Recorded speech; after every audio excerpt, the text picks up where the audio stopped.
અભિવાદન કરું છું. ઇગ્નુની સ્વયંપ્રભા ઓનલાઈન પોર્ટલ પર આપ સૌનું અર્થશાસ્ત્ર ME 06માં હાર્દિક અભિવાદન છે. આજે આપણે આંતરરાષ્ટ્રીય વેપારના તુલનાત્મક ખર્ચ લાભના સિદ્ધાંત વિશે ચર્ચા કરીશું. મિત્રો, આપણે ઓલરેડી નિરપેક્ષ ખર્ચ લાભની ચર્ચા કરી ચૂક્યા છીએ, જેમાં એડમ સ્મિથે આંતરરાષ્ટ્રીય વેપારની વાત કરેલી.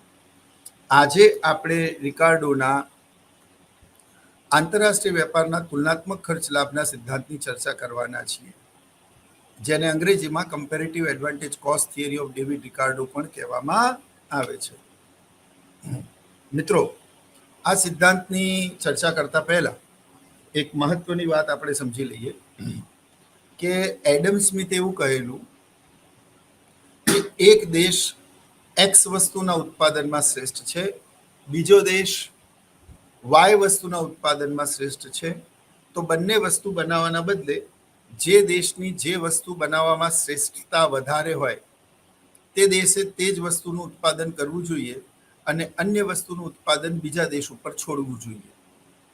એટલે કે એમણે એવું કીધેલું કે જે દેશને જે વસ્તુના ઉત્પાદનમાં નિરપેક્ષ લાભ વધારે હોય તે દેશે તે જ વસ્તુનું ઉત્પાદન કરવું જોઈએ અને બીજા દેશને જે વસ્તુમાં નિરપેક્ષ લાભ હોય તેણે તે વસ્તુનું ઉત્પાદન કરવું જોઈએ. જેમ કે મેં ઉદાહરણ આપેલું, ભારત અને બ્રાઝિલ બે દેશો છે, ચા અને કોફી બે વસ્તુઓ છે.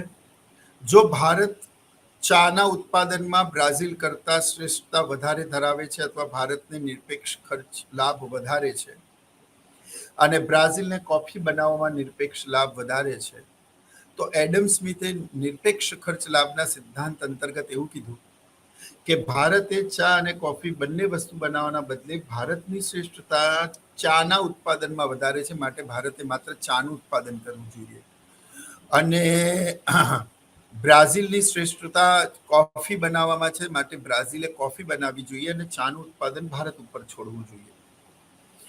ત્યારબાદ જો બંને દેશો ઉત્પાદન શ્રેષ્ઠતા ધરાવતી વસ્તુમાં કરશે અને આંતરરાષ્ટ્રીય વેપારથી જોડાશે, તો બંને દેશોમાં ચા અને કોફીનું કુલ ઉત્પાદન વધશે અને આંતરરાષ્ટ્રીય વેપારથી બંને દેશોને લાભ થશે.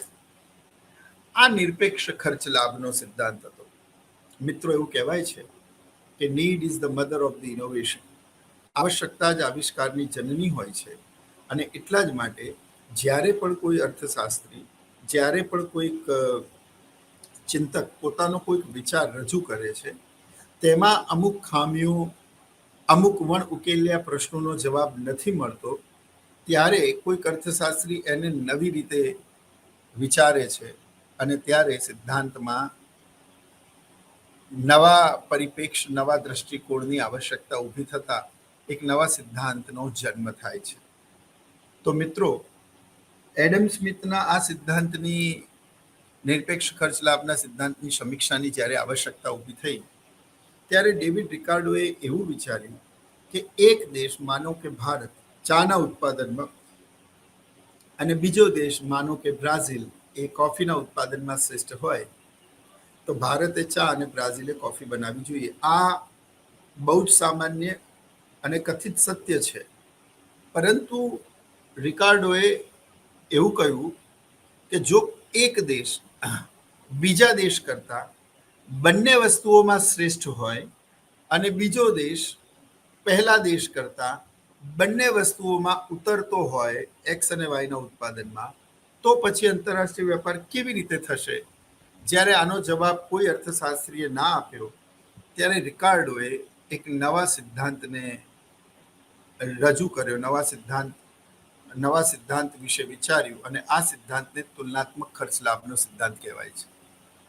રિકાર્ડો એવું કહ્યું કે એક દેશ અગર બીજા દેશ કરતાં એક્સ અને વાય બંને વસ્તુમાં શ્રેષ્ઠ હોય અને બી દેશ પહેલા દેશ કરતાં એક્સ અને વાય બંને વસ્તુઓમાં ઉતરતો હોય, તેમ છતાં પણ બંને વચ્ચે વેપાર સંભવ છે અને તે રિકાર્ડોએ પોતાના પુસ્તકમાં તુલનાત્મક ખર્ચ લાભના સિદ્ધાંત તરીકે રજૂ કર્યો અને જે આંતરરાષ્ટ્રીય વેપારમાં કમ્પેરેટિવ એડવાન્ટેજ કોસ્ટ થિયરી તરીકે ઓળખાય છે, જેને આજે આપણે ભણવાનું છે. આઈ હોપ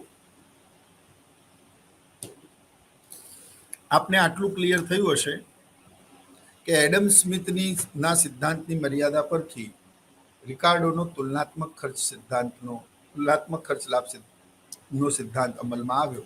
આંતરરાષ્ટ્રીય વેપારનો આ સિદ્ધાંત ખરેખર શું દર્શાવે છે એ જાણવા માટે આપણે આ સિદ્ધાંતને સમજવું પડશે. ડેવિડ રિકાર્ડોનો આંતરરાષ્ટ્રીય વેપારનો તુલનાત્મક ખર્ચ લાભનો સિદ્ધાંત comparative advantage cost theory of David Ricardo of international trade, જેનું ફોર્મેટ છે પ્રસ્તાવના, સિદ્ધાંત, ધારણાઓ, આંતરરાષ્ટ્રીય વેપારની શરતો, ટેસ્ટ 1 અનુસૂચિ, ટેસ્ટ 2 આકૃતિ, મર્યાદાઓ અને સમીક્ષા. એટલે કે introduction, theory, assumptions, conditions, index, diagram, limitations and conclusion. હવે આ જે સિદ્ધાંત છે એ સિદ્ધાંત શું દર્શાવે છે, આમ તો હું એની ચર્ચા આપને કરી ચૂક્યો છું, તેમ છતાં આપ સમજી લો. જ્યારે એક દેશ બંને વસ્તુમાં બીજા દેશ કરતા ચડિયાતો હોય, બીજો દેશ બંને વસ્તુમાં પ્રથમ દેશ કરતા ઉતરતો હોય, પરંતુ શ્રેષ્ઠતાની કક્ષા અલગ અલગ હોય, માટે તુલનાત્મક રીતે જે વસ્તુના ઉત્પાદનમાં એક દેશનો લાભ બીજા દેશ કરતા તુલનાત્મક રીતે વધુ હોય, તો એ દેશે એક્સનું ઉત્પાદન કરવું જોઈએ, બીજા દેશે વાયનું ઉત્પાદન કરવું જોઈએ, એવું તો આપણે એડમ સ્મિથમાં સમજ્યા. પરંતુ બંને વસ્તુના ઉત્પાદનમાં જો એક દેશ બીજા દેશ કરતા શ્રેષ્ઠ હોય અને બંને વસ્તુના ઉત્પાદનમાં બીજો દેશ પહેલા દેશ કરતા ઉતરતો હોય, એટલે ઓછો બિનકાર્યક્ષમ હોય, તો વસ્તુનો વેપાર, આંતરરાષ્ટ્રીય વેપાર શક્ય બનશે કે કેમ? જ્યારે આનો જવાબ કોઈ ના આપી શક્યું ત્યારે રિકાર્ડોએ કીધું કે yes, there is a possibility of international trade. તો પછી બધાએ કીધું કેવી રીતે? અને ત્યારે રિકાર્ડોએ એક તુલનાત્મક ખર્ચ લાભનો સિદ્ધાંત આપ્યો અને એમણે એવું કીધું કે એક દેશ બંને વસ્તુમાં બીજા દેશ કરતા શ્રેષ્ઠ હોય, પરંતુ એ શ્રેષ્ઠતાની કક્ષા અલગ અલગ હોય. બહુ જ મહત્વની વાત છે. The degree of the superiority is a different and inferiority is also a different. બીજો દેશ બંને વસ્તુમાં પહેલા દેશ કરતા ઉતરતો હોય, પરંતુ એ બિનકાર્યક્ષમતાની જે ડિગ્રી છે એમાં પણ તફાવત હોય. If the one nation is more efficient in the production of the both goods and another nation is inefficient in the production of the both goods, but the degree of the efficiency is a different in both of the nation, and that will be the important and deciding factor for the international trade. હવે એ બાબતને આપણે આ theory સંદર્ભે સમજીશું કે જ્યારે એક દેશ બંને વસ્તુમાં બીજા દેશ કરતા ચડિયાતો હોય અને બીજો દેશ બંને વસ્તુમાં પ્રથમ દેશ કરતા ઉતરતો હોય, પરંતુ શ્રેષ્ઠતાની કક્ષા અલગ અલગ હોય, માટે તુલનાત્મક રીતે જે વસ્તુના ઉત્પાદનમાં એક દેશને વધુ લાભ હોય અથવા તુલનાત્મક રીતે બીજા દેશને જે વસ્તુમાં ઓછો ગેરલાભ હોય તે વસ્તુનું ઉત્પાદન કે તેમાં શ્રમ વિભાજન કરવું જોઈએ. હવે આ સિદ્ધાંતને સમજતા પહેલા આપણે આંતરરાષ્ટ્રીય વેપારના તુલનાત્મક ખર્ચ લાભના સિદ્ધાંતને સમજતા પહેલા ધારણાઓને સમજવી ખૂબ જ જરૂરી છે.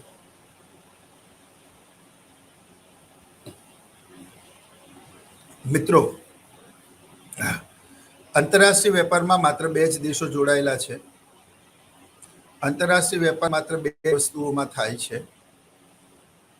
વાહન વ્યવહારનું ખર્ચ શૂન્ય છે, અર્થતંત્રમાં પૂર્ણ હરીફાઈ પ્રવર્તે છે, અર્થતંત્રમાં પૂર્ણ રોજગારી પ્રવર્તે છે, સાધનોની કાર્યક્ષમતા એક સમાન છે, ઉત્પાદનના સાધનો દેશમાં સંપૂર્ણ ગતિશીલ પરંતુ બે દેશોમાં સંપૂર્ણ અગતિશીલ છે, ઉત્પાદનમાં સ્થિર પેદાશનો નિયમ કાર્યરત છે, અર્થતંત્રમાં સ્થિર વિનિમય દરની નીતિ પ્રવર્તમાન છે, અર્થતંત્રમાં સુવર્ણ ધોરણ વિનિમય લાગુ છે. હવે મિત્રો, આને આપણે સમજીએ. કોઈ પણ અર્થશાસ્ત્રી જ્યારે પોતાના સિદ્ધાંતને રજૂ કરે છે ત્યારે તે મર્યાદાઓ કે ટીકામાંથી બચવા માટે અમુક બાબતોને સ્થિર ધારે છે.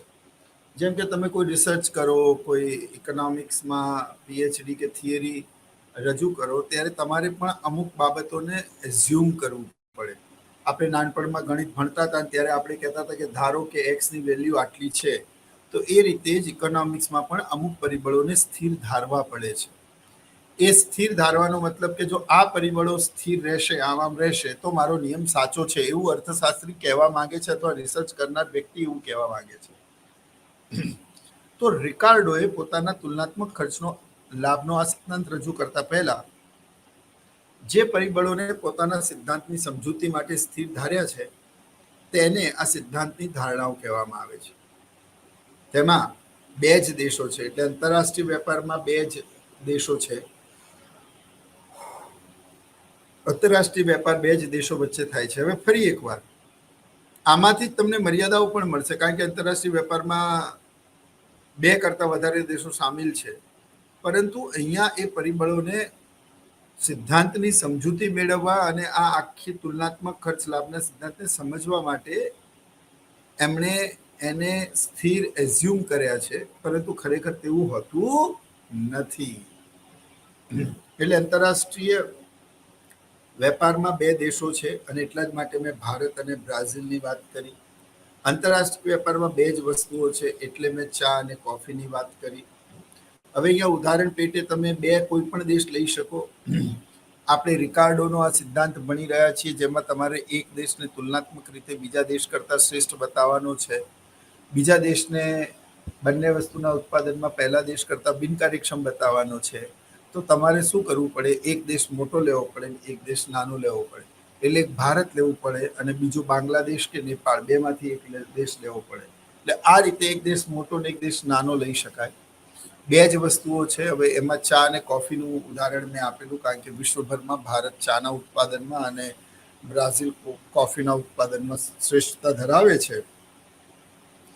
પરંતુ તમે અહીંયા ચા અને કોફીની જગ્યાએ કોઈ પણ બે વસ્તુઓ લઈ શકો. કાપડ લઈ શકો, જ્યુટ લઈ શકો, કોઈ પણ વસ્તુ લઈ શકો. તો બે દેશો છે, બે વસ્તુઓ છે. અર્થતંત્રમાં પૂર્ણ રોજગારી પ્રવર્તે છે. હવે પૂર્ણ રોજગારીનો મતલબ ક્યારે પણ અર્થતંત્રમાં પૂર્ણ રોજગારી હોતી નથી. બરાબર? આ માત્ર ને માત્ર પોતાના સિદ્ધાંતને સમજાવવા માટેની એક બાબત છે. પૂર્ણ રોજગારીનો મતલબ તમે બધા જ જાણો છો કે ઉત્પાદનમાં જમીન, મૂડી, શ્રમ અને નિયોજન એ બધા જ ઉત્પાદનના એ બધા જ સાધનો એ સંપૂર્ણ કક્ષાએ ઉત્પાદનની પ્રક્રિયામાં જોડાયેલા છે. એટલે કે અર્થતંત્રમાં એક પણ જમીનનો ટુકડો ફાજલ નથી, એક પણ શ્રમિક બેરોજગાર નથી, એક પણ મૂડી વણ વપરાયેલી નથી, એક પણ નિયોજક નવરો નથી. એટલે એવું નથી કે એ ઉત્પાદનમાં સામેલ ના હોય. એટલે 100% જમીન, 100% મૂડી, 100% શ્રમ, 100% નિયોજન ઉત્પાદનની પ્રક્રિયામાં રોકાયેલા હોય તેવી સ્થિતિને પૂર્ણ રોજગારી કહેવામાં આવે છે. અને આ પૂર્ણ રોજગારીનો ખ્યાલ અર્થશાસ્ત્રમાં લોર્ડ મેનાર્ડ કેન્સે આપેલો. એ જ રીતે જો ત્રીજી તમે ધારણા જુઓ તો વાહન વ્યવહારનું ખર્ચ શૂન્ય છે.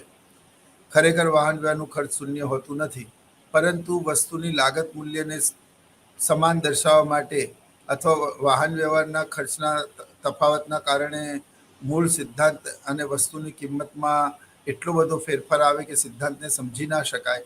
માટે એવું ધારવામાં આવ્યું છે કે વાહન વ્યવહારનું ખર્ચ શૂન્ય છે. ખરેખર વાહન વ્યવહારનું ખર્ચ મિત્રો શૂન્ય હોતું નથી, પરંતુ વાહન વ્યવહારના ખર્ચ શૂન્ય હોવાની ધારણાઓ ત્યારે જ શક્ય બને જ્યારે જે વસ્તુનું જ્યાં ઉત્પાદન થતું હોય ત્યાં જ તેનું વેચાણ થાય, તો જ આવું શક્ય બને. આપણે પૂર્ણ હરીફાઈને બી સમજતી વખતે આપણે એવું સમજ્યા છીએ કે વાહન વ્યવહારનું ખર્ચ પૂર્ણ હરીફાઈના મહત્વના લક્ષણોમાંનું એક છે. સૌથી વધારે ચાનું ઉત્પાદન ભારતની અંદર અસમમાં થાય, પરંતુ એ ચા જ્યારે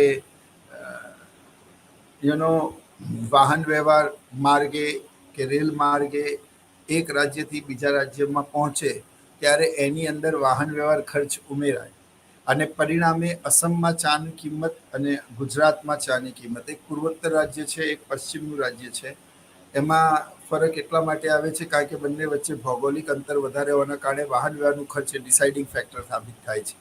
એટલે સમાન કિંમતો પ્રવર્તે છે તેવું પૂર્ણ હરીફાઈનું જે એક મહત્વનું લક્ષણ એ સ્થાપિત અને સાબિત કરી શકાતું નથી. માટે વાહન વ્યવહારનું ખર્ચ શૂન્ય છે તેવું ધારવામાં આવે છે. હવે જ્યારે વાહન વ્યવહારનું ખર્ચ શૂન્ય ધારવામાં આવ્યું તેવું કયા સંજોગોમાં શક્ય બને? તો અર્થશાસ્ત્રીએ એનો પણ જવાબ આપ્યો છે. તેમણે કહ્યું છે કે જ્યારે જે વસ્તુનું જ્યાં ઉત્પાદન થાય ત્યાં જ એનું વેચાણ થાય. તો આનો તો અર્થ એવો થયો કે તમારે બી એવું એઝ્યુમ કરવું પડે કે દરેક સોસાયટીમાં ગાય ભેંસોનો એક તબેલો છે ને ત્યાં છે દૂધનું ઉત્પાદન થાય છે. એ રીતે બધી જ જગ્યાએ, એટલે જ્યાં ઉત્પાદન થાય ત્યાં જ એનું વેચાણ થાય તો વાહન વ્યવહારનું ખર્ચ શૂન્ય આવે, અધરવાઇઝ એ શૂન્ય આવી શકે નહીં મિત્રો. તો વાહન વ્યવહારનું ખર્ચ શૂન્ય છે તેવી જે એક વાત છે, બરોબર, તેવી જે એક મહત્વની વાત છે. તો મિત્રો, વાહન વ્યવહારના ખર્ચને શૂન્ય બતાવવા માટે તમારે એવું સાબિત કરવું પડે કે જ્યાં ઉત્પાદન થાય છે ત્યાં જ વેચાણ થાય છે. પરંતુ તમે જાણો છો કે દરેક વસ્તુના ઉત્પાદનમાં ટેકનિકલી આવું શક્ય નથી. દરેક વસ્તુનું ઉત્પાદન તમે ઘરે કરી શકો નહીં. ઓકે, ત્યારબાદ અર્થતંત્રમાં પૂર્ણ હરીફાઈ પ્રવર્તે છે. એ પણ તમે જાણો છો કે પૂર્ણ હરીફાઈ કોને કહેવાય. તો પૂર્ણ હરીફાઈ એટલે શું? તો જ્યાં વાહન વ્યવહારનું ખર્ચ શૂન્ય હોય અને સમાન ગુણી વસ્તુઓના અસંખ્ય ખરીદનારા અને અસંખ્ય વેચનારા જે બજારમાં પ્રવર્તમાન હોય તેવા બજારને આપણે પૂર્ણ હરીફાઈવાળું બજાર કહીએ છીએ. Where the transportation cost is zero and number of the buyers and number of the sellers of a homogeneous product, it is called perfect competition market. But it's a hypothetical concept, it's a fiction only. Practically and in reality it is not possible. It is a possibility only on the paper. તો જ્યારે પૂર્ણ હરીફાઈ જગત આખામાં ક્યાંય શક્ય જ નથી તો આપણે કેમ ભણીએ છીએ? આવું જ્યારે હું એક વખત કોલેજમાં ભણાવતો હતો ત્યારે એક વિદ્યાર્થીનીએ પણ મને પ્રશ્ન પૂછ્યો કે સર આવું કેમ, જ્યારે આ વાસ્તવિક જગતમાં ક્યાંય છે જ નહીં તો પછી આપણે શું કરવા ભણતા હોઈશું? તો મેં કીધું, દીકરા, આ જગતમાં જોવામાં તો ભગવાન પણ જોવા મળતા નથી, પરંતુ આપણે એ ચોક્કસ એક સ્ટ્રોંગ ભાવના રાખીએ છીએ કે ભગવાન છે. જોવામાં તો તારી અને મારી વચ્ચે હવા છે પણ આપણને દેખાતી નથી, પરંતુ હવા છે. તો એ જ રીતે પૂર્ણ હરીફાઈ વાસ્તવિક જગતમાં જોવા મળતી નથી, પરંતુ અન્ય બજારોની સમતુલાને સમજવા માટે પૂર્ણ હરીફાઈના ખ્યાલને સમજવો જરૂરી છે. Until and unless if you don't understand the concept of the perfect competition market, you are not supposed to understand the concept of the other competitive market like monopolistic competition or monopoly or duopoly or oligopoly. તો એને સમજવા માટે પણ પૂર્ણ હરીફાઈના ખ્યાલને સમજવું જરૂરી છે. એટલે કે અર્થતંત્રમાં પૂર્ણ હરીફાઈ પ્રવર્તે છે, અર્થતંત્રમાં પૂર્ણ રોજગારી પ્રવર્તે છે, વાહન વ્યવહારનું ખર્ચ શૂન્ય છે. આ જે બધી ધારણાઓ છે આ અંતમાં સિદ્ધાંતની મર્યાદાઓ પણ બનશે કે હકીકતમાં આવું હોતું નથી મિત્રો, બરાબર. તે પછી જો સાધનો, ખાસ કરીને શ્રમની કાર્યક્ષમતા એક સમાન છે. હવે આવું કદાપી શક્ય નથી. ઇગ્નુના સ્વયંપ્રભાના પોર્ટલ પરથી જેટલા પણ મિત્રો આજે મને સાંભળી રહ્યા છે, બધાની જ્ઞાન, અનુભવ અને યાદ કરવાની શક્તિમાં તફાવત છે. એટલે દરેકનું જ્ઞાન કૌશલ્ય, અનુભવમૂલક જ્ઞાન અને એ લોકોની યાદશક્તિ એમાં તફાવત છે. અને આમાં તફાવત હોવાને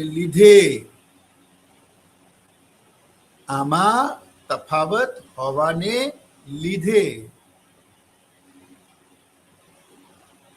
જેનો દરેકની કાર્ય કરવાની શક્તિમાં પણ તફાવત છે. અને દરેક વિદ્યાર્થી એક સરખી પુસ્તક વાંચે, એક સમાન એ લોકોને પેપર મળે, એક સરખો લખવાનો સમય મળે, તેમ છતાં પણ કોક એમાં પાસ થાય છે, કોક એમાં ફેલ થાય છે, કોક એમાં ગોલ્ડ મેડલ લઈને આવે છે. કારણ કે દરેકની માનસિક શક્તિમાં તફાવત છે. દરેક વ્યક્તિની અંદર કુશળતાઓ, સ્કિલ, નોલેજ, અભિરુચિ અલગ અલગ હોવાના કારણે દરેક વ્યક્તિઓ અલગ અલગ વ્યવસાયમાં જોડાય છે અને દરેક વ્યક્તિ અલગ અલગ પ્રકારે આવક કમાય છે. એક જ વ્યવસાયમાં જોડાયેલા વ્યક્તિઓની પણ કાર્ય કરવાની શૈલી અને એ લોકોની એક્સપર્ટાઇઝ અલગ અલગ હોય છે. જેમ કે હાર્ટ સ્પેશિયાલિસ્ટ હોય પણ તેજસ પટેલ એક વિશિષ્ટ વ્યક્તિ છે એની અંદર મહારત છે. ડોક્ટર્સ તો બધા હોય છે, પરંતુ દરેક ડોક્ટર કેમ અલગ અલગ પૈસા કમાય છે, કેમ અલગ અલગ પગાર મેળવે છે, કેમ અલગ અલગ ફીસ લે છે? કારણ કે દરેક વ્યક્તિની જે શૈલી છે અને એનું અનુભવ છે, એનું જ્ઞાન છે, એની એક્સપર્ટાઇઝ છે, એમાં ફરક છે. તો આપણે કેવી રીતે કહી શકીએ કે કાર્યક્ષમતા એક સરખી છે? આવું શક્ય નથી. પરંતુ સિદ્ધાંતને સમજવા માટે હવે જેમ કે આપણે એવું કહીએ કે ભારત એક્સ અને વાય વસ્તુનું ઉત્પાદન કરે છે અને બાંગ્લાદેશ કે નેપાળ પણ એક્સ અને વાયનું ઉત્પાદન કરે છે. ભારતની વિશેષતા એક્સમાં વધારે છે, માટે વાયનું ઉત્પાદન કરવાના બદલે બધા શ્રમિકોને એક્સના ઉત્પાદનમાં લાવવું જોઈએ. બાંગ્લાદેશને બંનેમાં નુકસાન છે, પણ ઓછું નુકસાન એને વાયના ઉત્પાદનમાં છે, એટલે એક્સમાં લાગેલા શ્રમિકોને વાયમાં લાવશે. પણ સવાલ અર્થશાસ્ત્રીઓએ રિકાર્ડો અને બીજા અર્થશાસ્ત્રીઓને એવો પૂછ્યો કે એક્સ વસ્તુ માનો કે ચા હોય, ટી હોય, અને બી વસ્તુ માનો કે આ ઘડિયાળ હોય, માની લો. તો જેણે આખી જિંદગી ચાના બગીચામાં કામ કર્યું હોય, એક પ્રકારનું શારીરિક શ્રમ છે. એ ઘડિયાળ બનાવવાના ટેકનિકલ ઉત્પાદનમાં તેને ચાના બગીચામાંથી ઉઠાઈને સીધું જ ખુલ્લા આસમાન નીચે કામ કરનારા અકુશળ શ્રમિકને સીધું જ તમે ઘડિયાળ બનાવવામાં નાખી દેશો તો શું એ એટલી જ કાર્યક્ષમતાથી ઉત્પાદન કરી શકશે જેટલું બીજા લોકો કરે છે? તો આનો જવાબ ના છે. એટલે આ મર્યાદામાંથી બચવા માટે ડેવિડ રિકાર્ડો અને બીજા અર્થશાસ્ત્રીઓ એવી ધારણા કરી કે ભાઈ સાધનોની કાર્યક્ષમતા એક સરખી છે. ખરેખર તે એક સરખી હોતી નથી. Are you get my point? એક સરખી નથી હોતી. એટલે એ સાધનોની કાર્યક્ષમતા એક સરખી છે, જેથી તેને એક ક્ષેત્રથી બીજા ક્ષેત્રમાં જેમાં શ્રમિકોની કાર્યક્ષમતા વધારે ત્યાં લઈ જવામાં આવે તો કુલ ઉત્પાદન પર કોઈ ફેર પડે નહીં અને સિદ્ધાંતને સરળતાથી સમજી શકાય. એટલા માટે આ ધારવામાં આવ્યું છે. ખરેખર પણ તેવું હોતું નથી મિત્રો. તેવી જ રીતે ઉત્પાદનના સાધનો દેશમાં સંપૂર્ણ ગતિશીલ, પરંતુ બે દેશો વચ્ચે સંપૂર્ણ અગતિશીલ હોય છે. હવે આ બાબતને પણ તમે સમજો કે ઉત્પાદનના સાધનો દેશમાં સંપૂર્ણ ગતિશીલ, પણ બે દેશો વચ્ચે સંપૂર્ણ અગતિશીલ હોય છે. હવે આ બાબતમાં પણ કોઈ લોજિક નથી. મેં કહ્યું હતું કે નહીં જનારાઓ અમદાવાદ છોડીને પણ જવા તૈયાર નથી હોતા અને જનારાઓ દેશ છોડીને પણ જતા રહેતા હોય છે.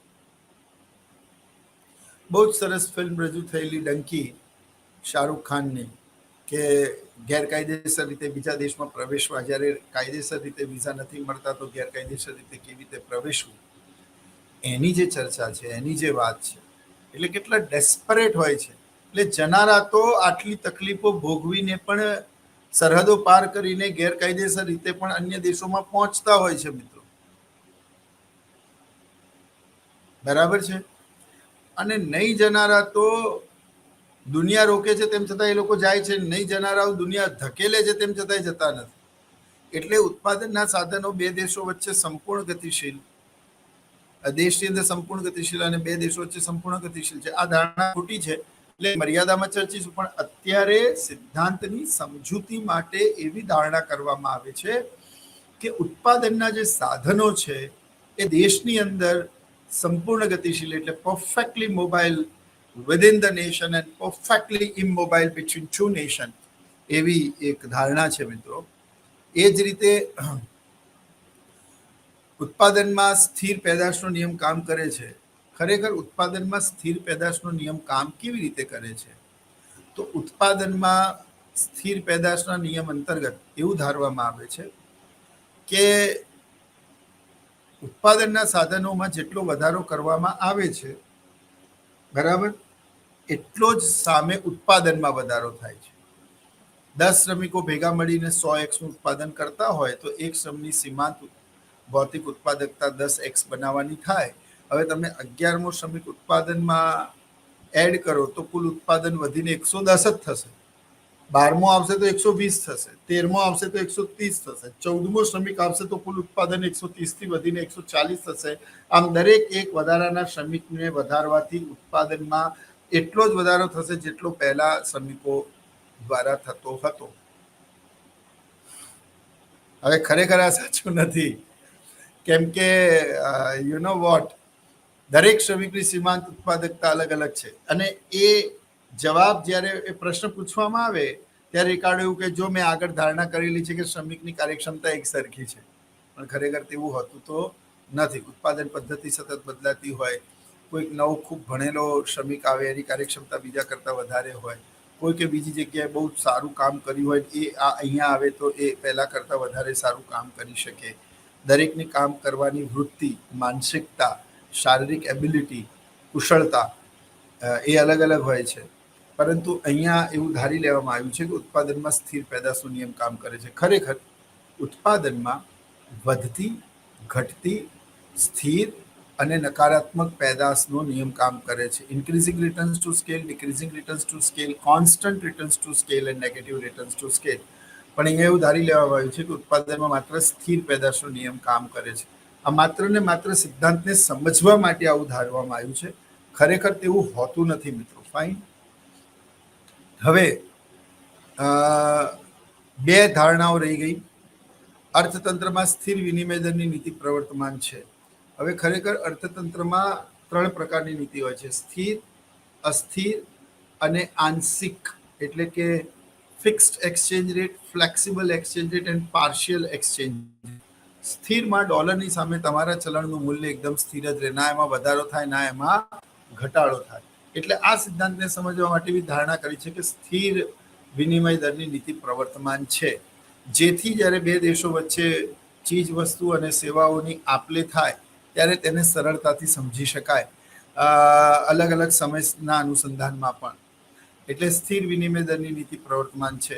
ખરેખર અર્થતંત્રમાં અસ્થિર અને ઘટતી કે વધતી પેદાશનો નિયમ અને આંશિક સ્થિર વિનિમયની નીતિ પણ કામ કરતી હોય છે. એટલે કે આ નિયમ પ્રમાણે અર્થતંત્રની અંદર એ મહત્વનું છે કે આપણે એની મર્યાદામાં એને સમજીએ. અત્યારે એટલું સમજો કે અર્થતંત્રમાં સ્થિર પેદાશનો નિયમ કામ કરે છે. ફાઇન. તે જ રીતે જે છેલ્લી ધારણા છે તે અર્થતંત્રમાં સ્વર્ણ ધોરણ વિનિમય નીતિ લાગુ પડે છે. એટલે કે આંતરરાષ્ટ્રીય ચલણ તરીકે જ્યારે અમેરિકન ડોલર અસ્તિત્વમાં આવ્યું તે પહેલા મિત્રો આંતરરાષ્ટ્રીય સ્તર પર આંતરરાષ્ટ્રીય સોદાઓમાં ગોલ્ડ સ્ટેન્ડર્ડનો ઉપયોગ થતો હતો. 1 તોલા બરાબર ભારતના આટલા રૂપિયા, બાંગ્લાદેશના આટલા ટકા, જાપાનના આટલા યેન, ચીનના આટલા યુઆન, જર્મનીના આટલા માર્ક, ફ્રાન્સના આટલા ફ્રાંક, રશિયાના આટલા રૂબલ, એવું દુનિયાના દેશોએ જાહેર કરેલું હતું. પરંતુ 1931-32માં પહેલા ઇંગ્લેન્ડ અને પછી ફ્રાન્સે સ્વર્ણ ધોરણ એટલે કે ગોલ્ડ સ્ટેન્ડર્ડના આ નિયમને સ્વીકારવાની ના પાડી દીધી અને તે પછી સ્વર્ણ ધોરણનું પતન થયું. અને સ્વર્ણ ધોરણનું પતન થયા પછી તમે જાણો છો કે આંતરરાષ્ટ્રીય વેપારના સોદાઓ કરવા અને તેને સમજવા માટે આંતરરાષ્ટ્રીય સ્તરે અમેરિકન ડોલર અસ્તિત્વમાં આવ્યું. દર્શક મિત્રોને ખાસ કહું કે અમેરિકન ડોલર એ વિશ્વમાં સૌથી મોંઘું કરન્સી છે તેવું માનવાની અવકાશ નથી. ઇંગ્લેન્ડનું પાઉન્ડ એ અમેરિકન ડોલર કરતાં વધારે મોંઘું છે. કુવેતનું દિનાર એના કરતાં વધારે મોંઘું છે અને એની સમકક્ષ પણ ઘણા બધા ચલણો છે. પણ આંતરરાષ્ટ્રીય સ્તર પર અમેરિકાએ પોતાની રાજનૈતિક કુનેહનો ઉપયોગ કરીને અને કૂટ રાજનૈતિક અને આંતરરાષ્ટ્રીય દબાવ બનાવ્યું અને જેના ચાલતા અમેરિકન ડોલરને આંતરરાષ્ટ્રીય ચલણ તરીકે સ્વીકારવામાં આવ્યું. અને આજે તમામ પ્રકારના જે વ્યવહારો છે આંતરરાષ્ટ્રીય સ્તર પર જે આપ-લે છે મોટાભાગે અમેરિકન ડોલરમાં થતી હોય છે મિત્રો. પરંતુ અમેરિકાનું ડોલર દુનિયાના ઘણા બધા દેશોમાં ચાલે છે, પણ આંતરરાષ્ટ્રીય ચલણ તરીકે અમેરિકન ડોલર એ સર્વ સ્વીકૃત છે અને બધા જ સોદાઓમાં જે આંતરરાષ્ટ્રીય વેપાર થાય છે તેમાં અમેરિકન ડોલરનો ઉપયોગ થતો હોય છે. પરંતુ સમજવાની વાત એ છે કે જે ગોલ્ડ સ્ટેન્ડર્ડની વાત કરવામાં આવી છે એ ગોલ્ડ સ્ટેન્ડર્ડ પ્રથા ઇંગ્લેન્ડમાં અને ફ્રાન્સમાં પડી ભાંગ્યું તે પહેલાં આ રિકાર્ડોનો તુલનાત્મક ખર્ચ લાભનો સિદ્ધાંત રજૂ થયેલો અને એટલા જ માટે આ સિદ્ધાંતની મર્યાદાઓ બને છે. પરંતુ રિકાર્ડોએ આ તુલનાત્મક ખર્ચ લાભનો સિદ્ધાંત મેં કહ્યું તેમ 1931-32માં ગોલ્ડ સ્ટેન્ડર્ડના પતનની વાત છે. પરંતુ રિકાર્ડોનો તુલનાત્મક ખર્ચનો સિદ્ધાંત તો તે પહેલા રજૂ થયો. જેમાં એમણે આવું કહ્યું, પરંતુ આપણે તેની મર્યાદામાં લખી શકીએ કે હાલમાં સુવર્ણ ધોરણ એ આંતરરાષ્ટ્રીય સ્તર પર લાગુ નથી. તો મિત્રો આ જે આપણે ભણ્યા એ આ સિદ્ધાંતની શું છે, મર્યાદાઓ એટલે ધારણાઓ છે, અને એમાંથી જ આપણને શું મળશે, તેની મર્યાદાઓ મળશે. હવે મિત્રો આંતરરાષ્ટ્રીય વેપારના સિદ્ધાંતને સમજવા માટે બે શરતોનું પાલન થવું જરૂરી છે. એક, આંતરરાષ્ટ્રીય વેપાર પછી બંને દેશોમાં કુલ ઉત્પાદન વધવું જોઈએ, અને બીજું કે આંતરરાષ્ટ્રીય વેપારથી બંને દેશોને લાભ થવો જોઈએ. એમાં આંતરરાષ્ટ્રીય વેપારથી બંને દેશોમાં કુલ ઉત્પાદન વધવું જોઈએ એને આપણે કસોટી 1 એટલે કે ઇન્ડેક્સની મદદથી સમજીશું, અને આંતરરાષ્ટ્રીય વેપાર પછી બંને દેશોને લાભ થવો જોઈએ એને કસોટી નંબર 2 એટલે કે આપણે ડાયાગ્રામથી સમજીશું. હું ફરી રિપીટ કરું છું, આંતરરાષ્ટ્રીય વેપારના કોઈ પણ સિદ્ધાંતના ને સાબિત કરવા માટે, એના અમલીકરણ માટે, એની સાર્થકતા અને સત્યતા માટે બે શરતોનું પાલન થવું જરૂરી છે. નંબર 1, આંતરરાષ્ટ્રીય વેપારથી જ્યારે બે દેશો જોડાય ત્યારે એ દેશો પોતપોતાની શ્રેષ્ઠતાના આધારે જે તે વસ્તુમાં જ્યારે શ્રમનું વિભાજન કરે છે અને પછી ઉત્પાદન નક્કી કરે છે, તો બંને દેશોમાં એક્સ અને વાયનું કુલ ઉત્પાદન વધવું જોઈએ. આ એક વાત. એટલે આંતરરાષ્ટ્રીય વેપારથી ઉત્પાદનમાં વધારો થવો જોઈએ. આ જે બાબત છે એને આપણે કહીએ છીએ કસોટી નંબર 1, જેની ખરાઈ આપણે કરવાની છે તો જ સાબિત કરી શકીશું, અને તેને આપણે ઇન્ડેક્સની મદદથી સમજીશું. અને બીજી જે શરત છે કે આંતરરાષ્ટ્રીય વેપારથી બંને દેશોને લાભ થવો જોઈએ, એની ખરાઈ કરવા માટે આપણે આકૃતિની મદદ લઈશું, અને આકૃતિ દ્વારા એને કસોટી નંબર 2માં પારખીશું કે કઈ રીતે આંતરરાષ્ટ્રીય વેપારથી બંને દેશોને લાભ થાય છે.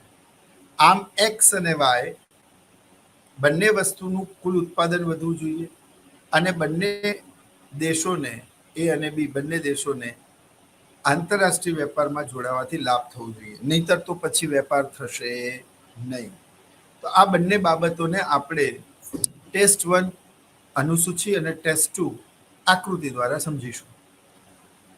ધ્યાનથી સમજજો મિત્રો. હવે આપણે પ્રશ્નના બહુ જ અગત્યના મુદ્દા ઉપર છીએ. ટેસ્ટ 1 આંતરરાષ્ટ્રીય વેપાર પહેલાનું ઉત્પાદન. તેમાં તમે જોઈ શકો છો કે જે પહેલાનું ટેબલ છે, જ્યાં મારું કર્સર જાય છે, કે દેશ અને વસ્તુઓ, જેમાં ભારત, એમાં વસ્તુઓમાં કાપડ અને શણ છે, દેશમાં ભારત અને બાંગ્લાદેશ છે. ભારતમાં એક્સ વસ્તુનું ઉત્પાદન એટલે કે કાપડનું ઉત્પાદન 10 અને શણનું ઉત્પાદન પણ 10 છે. હવે આને સમજતા પહેલા તમે એવું સમજો કે ભારતમાં 100 શ્રમિકો છે, એમાં 50 કાપડના ઉત્પાદનમાં અને 50 શણના ઉત્પાદનમાં રોકાયેલા છે. 10 દિવસના શ્રમ બાદ 50 શ્રમિકો ભારતમાં 10 મીટર કાપડ અને 10 કિલો શણનું ઉત્પાદન કરે છે. માની લો કે ભારતમાં 100 શ્રમિકો છે, એમાં 50 કાપડમાં અને 50 શણમાં સરખી ભાગે રોકાયેલા છે. 10 દિવસના શ્રમ પછી ભારતમાં 10 શ્રમિકો ભેગા મળીને 10 મીટર કાપડ બનાવે છે અને શણના ઉત્પાદનમાં 10 કિલો શણનું ઉત્પાદન કરે છે. બરાબર. હવે આ જે બાબત છે એ આપણે બાંગ્લાદેશના સંદર્ભમાં સમજીએ. બાંગ્લાદેશમાં પણ 100 શ્રમિકો છે. 10 દિવસના શ્રમ બાદ એ 100 શ્રમિકો છે, જેમાં 50 શ્રમિકો કાપડમાં અને 50 શ્રમિકો શણના ઉત્પાદનમાં રોકાયેલા છે. 10 દિવસના શ્રમ બાદ બાંગ્લાદેશમાં 50 શ્રમિકો 4 મીટર કાપડ બનાવે છે અને શણમાં રોકાયેલા શ્રમિકો 8 કિલો શણનું ઉત્પાદન કરે છે. ઉપરના ઉદાહરણમાં તમે સમજી શકો છો કે ભારત બાંગ્લાદેશ કરતા શણના ઉત્પાદનમાં અને કાપડ બંનેના ઉત્પાદનમાં શ્રેષ્ઠ છે, જ્યારે બાંગ્લાદેશ ભારત કરતા કાપડ અને શણ બંનેના ઉત્પાદનમાં ઉતરતું છે અથવા તો બિનકાર્યક્ષમ છે. એટલે જ એડમ સ્મિથ જે પ્રશ્નનો જવાબ નહોતા આપી શક્યા, એમણે એવું કહેલું કે એક દેશ એક્સના ઉત્પાદનમાં બીજો દેશ વાયના ઉત્પાદનમાં શ્રેષ્ઠ છે, માટે જેને જે દેશની વસ્તુના ઉત્પાદનમાં શ્રેષ્ઠતા હોય તેને તે વસ્તુનું ઉત્પાદન કરવું જોઈએ. આ એક યુનિવર્સલ ફેક્ટ છે, આ તથાકથિત સત્ય છે. તો એ તો આંખે ઉડીને વળગે એવું છે.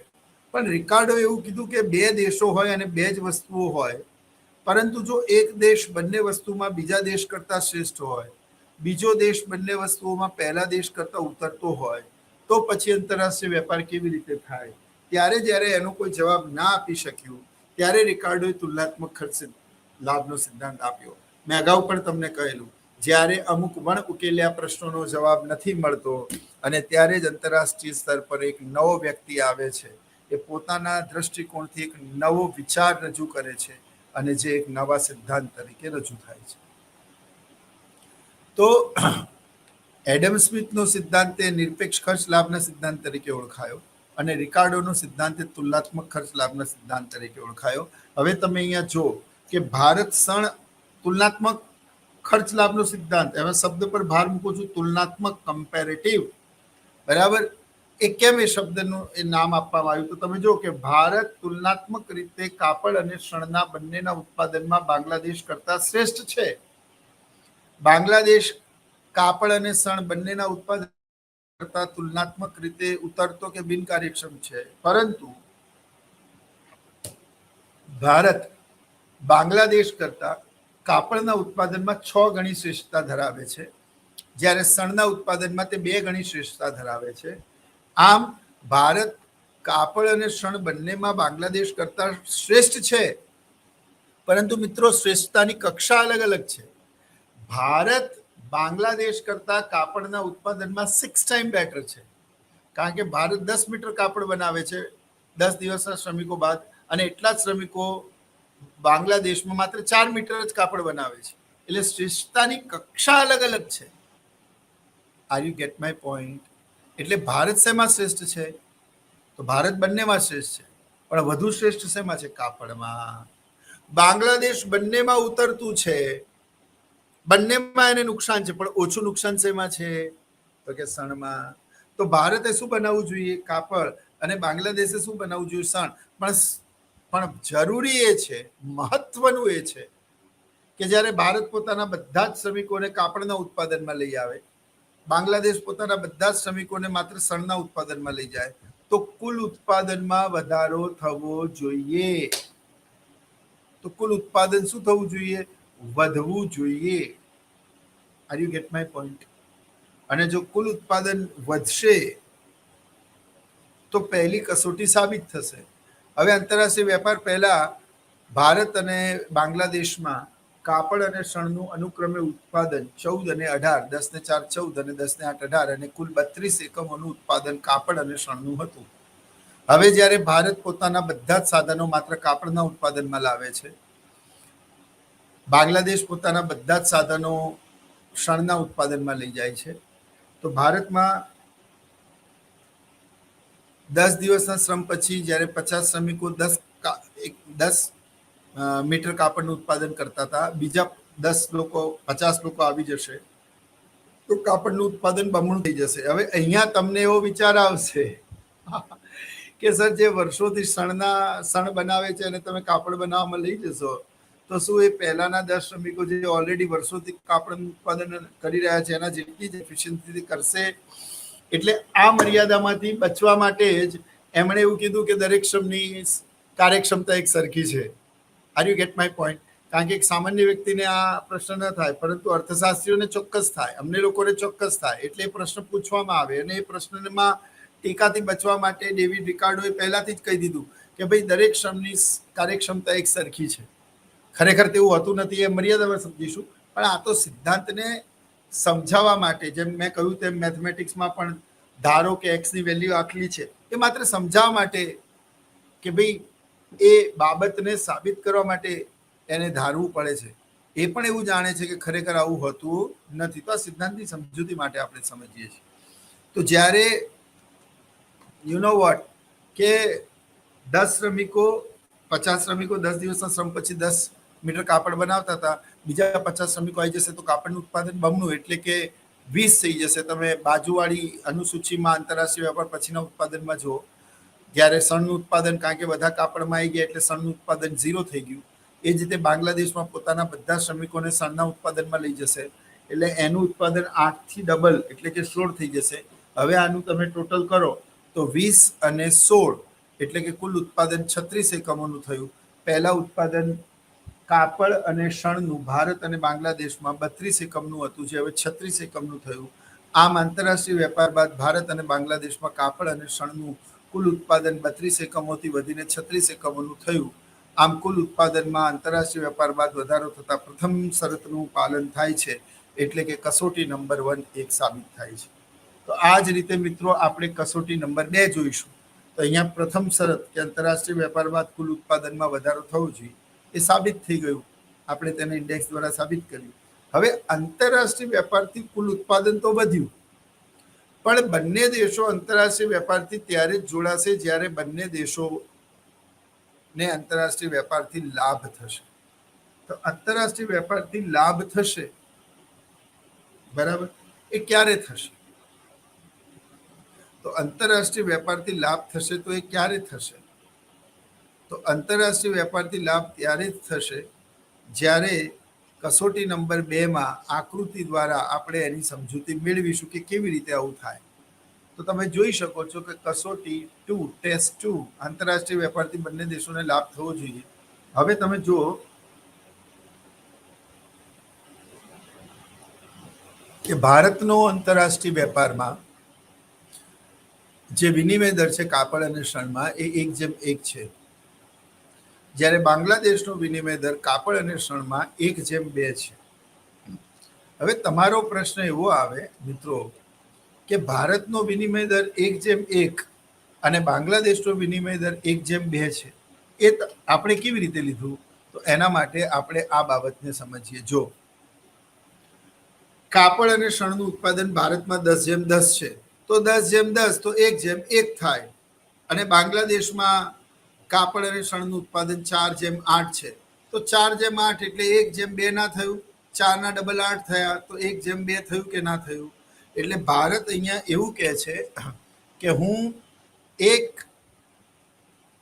એક મીટર કાપડના બદલામાં 1 કિલો શણ મેળવીશ, અને મને એ ન મળ્યું તો હું આંતરરાષ્ટ્રીય વેપારમાં નહીં જોડાઉં. એટલે ભારતની વિનિમય દર રેખા તમે આકૃતિમાં જોઈ શકો તેમ AB છે, અને AB જે રેખા છે જે 1:1 એટલે કે ભારત 1 મીટર કાપડના બદલામાં બાંગ્લાદેશથી 1 કિલો શણની અપેક્ષા રાખે છે, અને એનાથી જો ઓછું શણ મળ્યું તો ભારત આંતરરાષ્ટ્રીય વેપારમાં નહીં જોડાય તેવું ભારત સમજે છે. જ્યારે આકૃતિમાં AC એટલે કે 1:2 એટલે કે બાંગ્લાદેશ 1 મીટર કાપડ મેળવવા માટે 2 કિલો શણ આપવા તૈયાર છે.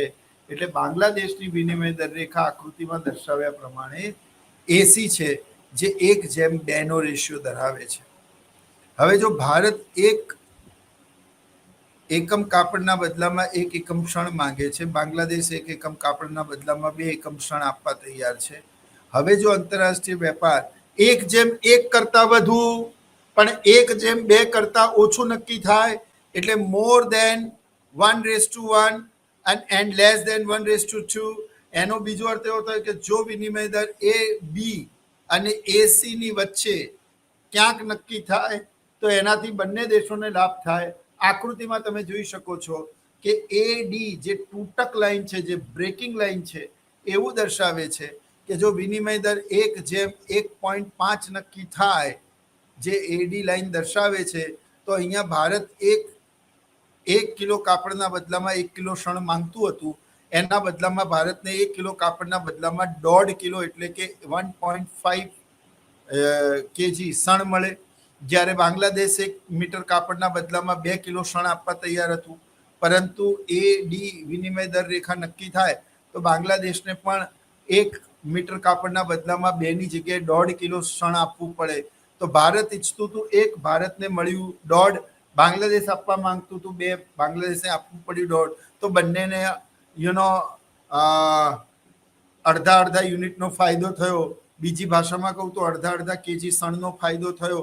ભારતને વધારે મળ્યું, બાંગ્લાદેશને ઓછું આપવું પડ્યું. આમ આંતરરાષ્ટ્રીય વેપારથી બંને દેશોને લાભ થાય છે.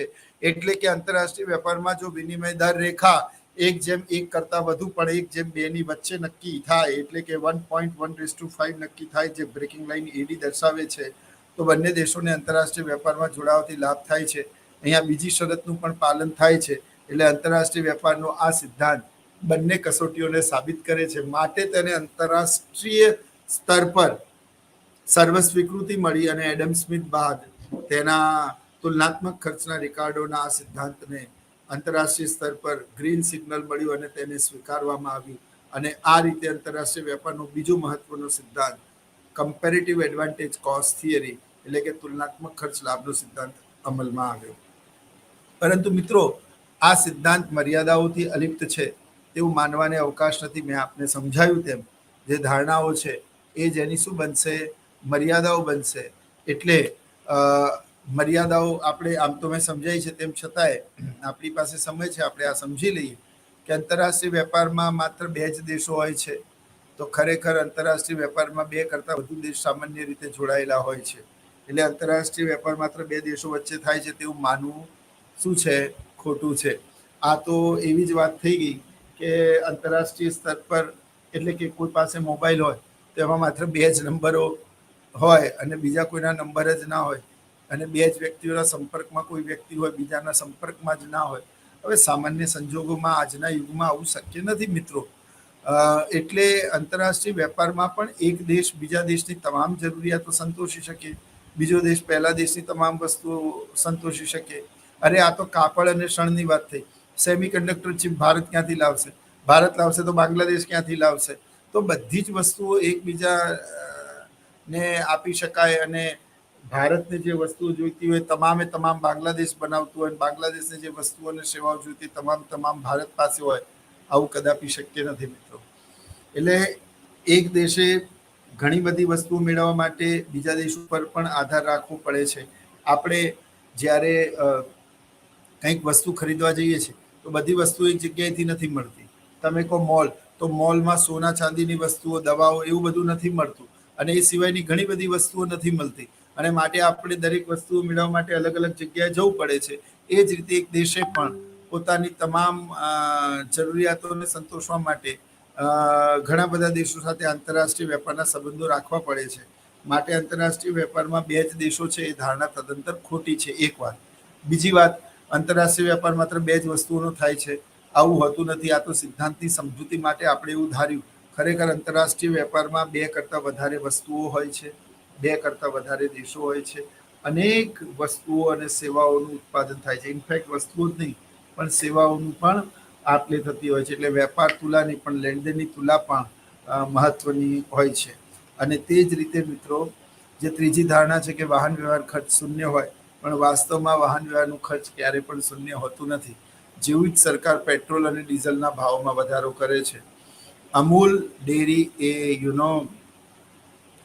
પોતાના પ્રોડક્ટમાં દૂધની થેલી અને છાશ અને જે કંઈ પણ એના પ્રોડક્ટ છે એ બધાની કિંમતોમાં વધારો કરે છે.